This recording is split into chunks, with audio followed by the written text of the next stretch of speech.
برادران و خواهران عزیز، یک روز قبل از عید قربان را روز عرفه می گویند. فضیلت روزه گرفتن در این روز در احادیث پیامبر خدا صلی الله علیه و سلم وارد شده است که آن کفاره گناهان یک سال گذشته و یک سال آینده می شود.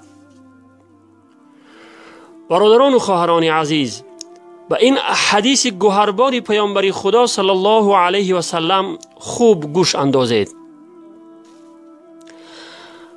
حضرت ابو قتاده رضی الله عنه می فرماید که پیامبر خدا صلی الله علیه و سلم فرمودند روزه گرفتن در روز عرفه کفاره گناهان سال گذشته و سال آینده است. روایت مسلم، ترمذی، ابن ماجه و حاکم. یعنی به سبب روزه گرفتن همین یک روز، یعنی روز عرفه، خداوند گناهان 2 ساله بنده اش را می بخشد، 1 سال گذشته و 1 سال آینده را.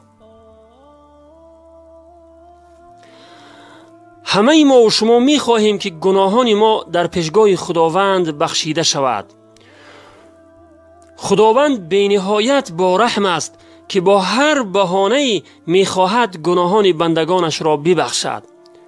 هیچ کسی گفته نمی تواند که من بیگناهم و من نیازی به آن ندارم. خواه مخواه از بنده گناه صادر می شود، ولی ببینید که با چه بهانه‌های خداوند می خواهد گناهان بندگانش را ببخشد. سبحان الله. برادران و خواهران عزیز، فراموش نکنید که در پیش یک فرصت خیلی ارزشمند داریم. روز عرفه، 1 روز پیش از عید قربان. این فرصت طلایی را از دست ندهید.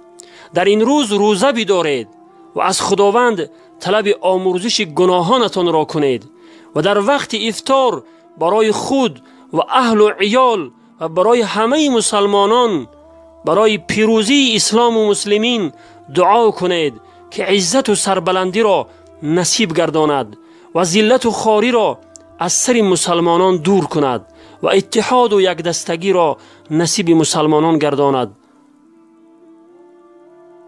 و آخر دعوانا ان الحمد لله رب العالمین و السلام علی من اتبع الهدى.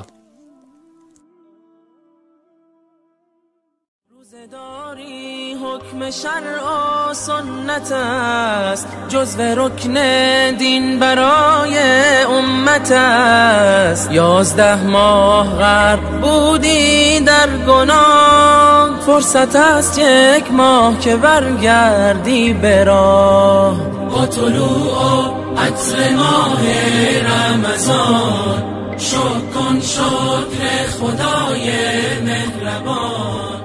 ماه تسکین دل است، ماه سیاه.